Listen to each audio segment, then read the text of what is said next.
안녕하십니까. 삶이 변하는 인문학 보성TV의 김보성입니다. 손자병법 13편 중 제8편인 구변으로 한번 들어가 보도록 하겠습니다. 우선 구변편을 하기 전에 손자병법의 후반부에 대한 말씀을 먼저 드리면서 들어가 봐야겠네요. 제7편 군쟁부터 유리한 고지를 점령하기 위해 기동을 하고 전장의 진지를 구축해서 이 전투에 돌입하는 아주 실질적인 과정이 시작되었습니다. 이렇게 후반부인 7편 군쟁을 시작으로 8편 구변, 9편인 행군, 10편인 지형, 11편인 구지의 내용들이 이어집니다. 이 구변을 빼고 보면 원정을 떠나 선점 경쟁을 시작하는 군쟁에서 이 부대가 행군을 하게 되죠. 결국 전쟁은 부대가 기동을 하고 전투를 하는 것인데요. 행군편은 이러한 행군 간의 여러 정보를 담은 내용입니다. 이렇게 이동하고 싸우는데 가장 중요한 것이 바로 땅이죠. 그래서 행군편 다음으로 이 전투에서 꼭 알아야 하는 여러 형태들의 이 지형들을 파악하는 제10편 지형이 이어집니다. 그리고 11편을 통해 전장의 전체적인 지도에서 우리나라와 적국 그리고 제3국의 위치에서 보는 이 땅의 형태를 9가지로 나누어서 9가지 땅의 종류라는 뜻에서 이 구지가 이어집니다. 그리고 마지막 나머지로 특수한 전투 형태인 제12편 화공과 13편 간첩을 활용한 정보전을 이야기한 용간을 끝으로 손자병법이 끝이 납니다. 바로 여기서 구변은 제11편 구지의 내용에 포함되는 편입니다. 하지만 군쟁 다음 순서에 배치가 되어 있죠. 그 내용이 현장에서 상황 변화에 대처하는 것을 말하기 때문에 유리한 선점 경쟁을 시작하는 군쟁 다음 현장 상황에서의 유연한 대처 능력을 말하는 이 순서가 이어지는 것도 자연스럽다고 생각이 듭니다. 구변을 구지의 구지지변이 아니라 이 변화에 대한 내용이라고 말하기도 합니다. 이때 구는 9개라는 숫자가 아니라 이 가득하다는 의미로 변화에 대한 모든 것을 말하는 것이다 라는 이 의미적인 구변이라고 한다는 말도 있습니다. 무엇이 되었든 구변은 바로 변화가 핵심입니다. 자, 그럼 과연 구변은 어떤 편인지 한번 살펴보겠습니다. 손자병법 제8편 구변의 핵심은 변화는 유연합니다. 입니다. 변화는 말 그대로 현재 상황이 바뀌었다라는 말이죠. 우리는 관성적으로 이 변화에 자연스러운 대처가 쉽지 않습니다. 군대와 같이 상명하복의 엄격한 조직에서 이 수만 명의 인원을 통제하는 조직이 현장 상황의 변화를 대응하기가 쉽지 않을 것 같습니다. 손자는 이런 것을 알기에 변화를 매우 중요하게 생각했습니다. 그렇기에 장수, 즉 리더가 이 현장의 상황을 명확하게 파악하고 이 변화가 일어나면 유연하게 대처하도록 말한 것이 바로 구변입니다. 우선 구변이라는 단어를 한번 살펴보겠습니다. 구는 9구입니다. 변은 변화입니다. 9가지 변화라는 말입니다. 사실 이 말은 뒤편인 구지에서 나옵니다. 9가지 지형과 각 지형마다 어떻게 대처해야 하는지를 말하는데 이때 손자는 구지의 변화, 구지지변이라는 말을 합니다. 바로 구변은 이 9가지 지형에서의 유연한 대처를 말한 것이죠.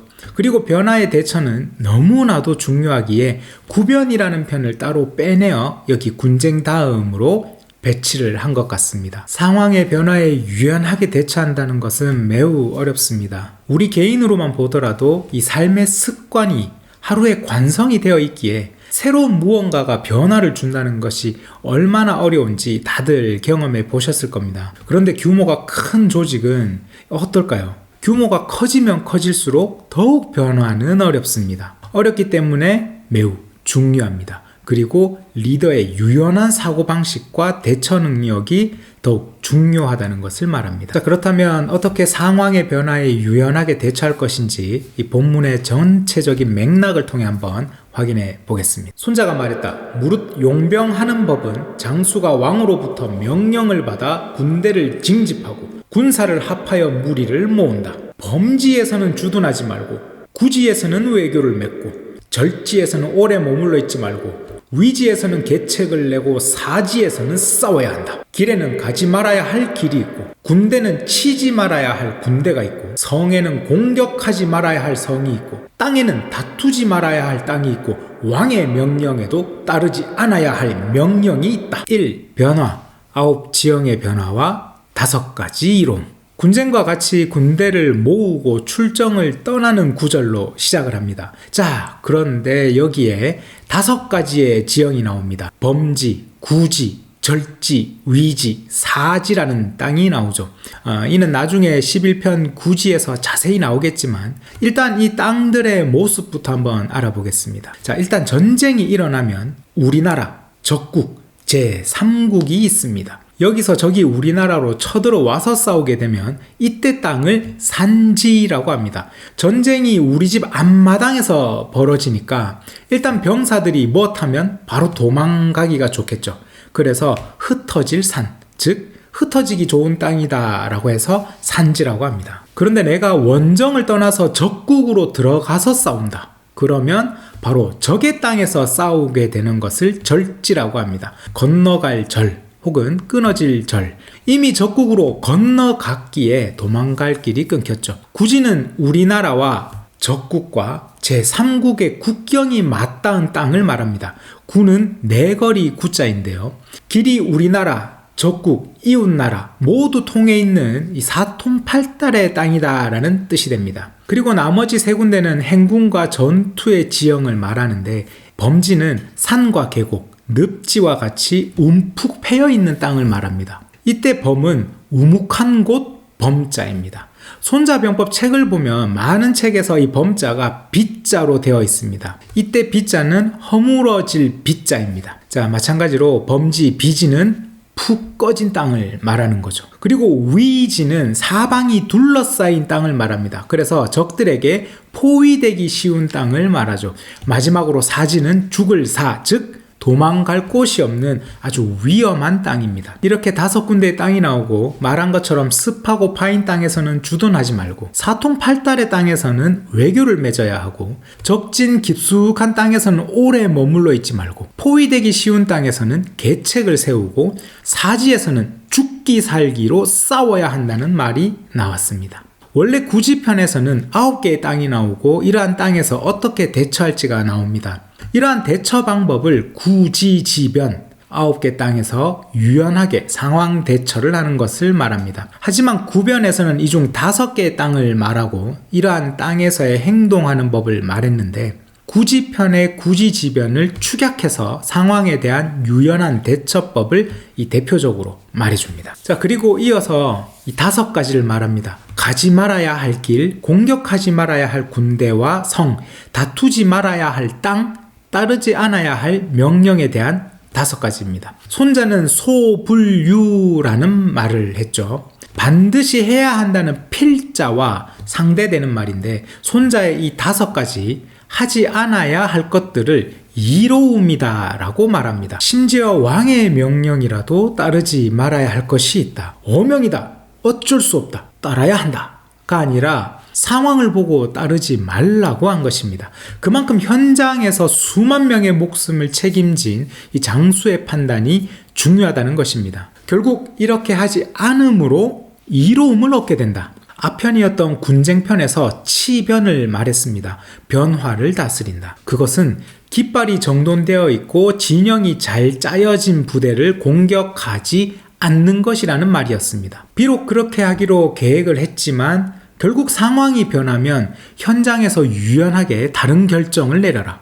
우리는 이미 정해진 대로 해야 한다는 강박이 강한 사람들을 자주 만나게 됩니다. 상황이 변하면 초조해지고 불안해집니다. 이럴 때 괜찮아, 유연하게 변하면 돼 라고 결정하고 실행할 수 있어야 합니다. 그래서 손자는 병법이 물과 같다고도 말합니다. 어떤 그릇에 담아도 그 모양이 변하는 것이 바로 물이기 때문입니다. 공격하려고 했던 곳을 공격하지 않거나 원래 받았던 명령도 따르지 않는 현장 상황의 이 유연한 변화는 결국 이로움이 된다고 말하는 것입니다. 고로 장수는 9가지 지형의 변화, 즉 구변의 이로움을 알아야 용병을 안다고 할 수 있다. 장수가 구변의 이로움을 알지 못하면 비록 지형을 잘 안다고 해도 이 지리의 이로움을 알 수가 없다. 군대를 다스리면서 구변의 기술을 알지 못하면 비록 5가지 이로움을 안다고 하더라도 그것을 용병에 활용할 수가 없다. 자, 이 활용할 수 있는 것이 중요하다. 아는 것이 많다고 자랑하지 마라. 그것을 활용할 수 있는 것을 자랑해라. 아마 이것이 핵심이 될 것 같습니다. 손자는 여러 가지 지형이 있다는 것과 각 지형마다 대처하는 법을 말했습니다. 여기서 단순히 지형을 잘 아는 것이 중요한 게 아니라고 말합니다. 그 지형을 활용할 수 있어야 한다는 것을 말합니다. 구변의 9가지 지형을 알고 그 지형마다의 다른 활용을 말합니다. 변화는 아는 것을 활용하는 것이다 라는 것입니다. 우리가 가장 흔하게 하는 착각이 나 그거 알고 있어, 이것이 아닐까요? 내가 직접 체험하고 겪어본 것이 아니라 어디서 들어본 것들을 안다고 착각할 수 있죠. 우리가 마키아벨리가 쓴 책이 무엇인가라고 할 때 군주론이라고 답할 수 있습니다. 하지만 군주론을 읽어봤어? 어떤 내용이었어? 라고 하면 본 적은 없다 라고 말하게 되는 것처럼 안다는 착각의 무서운 점이 바로 이것이 아닐까 합니다. 손자는 그래서 구지의 지형들을 안다고 해도 그것들을 유리하게 활용할 수 없다면 안다고 할 수 없다라고 말합니다. 그렇기에 5가지 이로움인 군주의 명도 따르지 않을 수 있고 적의 군대도 공격하지 않을 수 있다. 이것은 현장에 변화하는 상황에서 활용할 능력이 없다면 용병을 할 수가 없다는 것을 말하는 것이죠. 사과에 대해서 알기 위해 집안에서 책으로 사과의 색깔, 사과의 품종, 그리고 재배하는 방법, 당도 등등에 대해서 다 공부를 했다고 하더라도 그냥 마당으로 걸어가서 사과나무에서 사과를 따서 한번 먹어보는 것보다 더 잘 알 수는 없을 겁니다. 이렇게 구변편의 전반부를 통해 구변과 오리, 전장에 들어서면 여러 지형과 상황들을 마주하게 되고 이러한 상황들을 바탕으로 이에 따른 융통성 있는 대처법에 대해 활용할 수 있는 이 능력이 있어야 한다는 것을 알아봤습니다. 변화는 유연합니다. 유연함은 이 변화의 상황에서 즉각적으로 변화할 수 있는 태도를 말한다를 강조합니다. 심지어 그것이 왕의 명령이라도 따르지 않을 수 있을 것을 손자는 말했습니다. 군쟁을 시작으로 전장을 떠난 부대가 마주할 이 현장의 상황들은 그때그때의 지형과 날씨와 사람들의 심리가 무수한 변수로 찾아옵니다. 이때마다 리더는 그 변화를 대처해 나가야 합니다. 다음 화에서 구변의 후반부를 통해 좀 더 자세한 내용들을 만나보도록 하겠습니다. 시청해주셔서 감사합니다. 다음 화에 뵙겠습니다.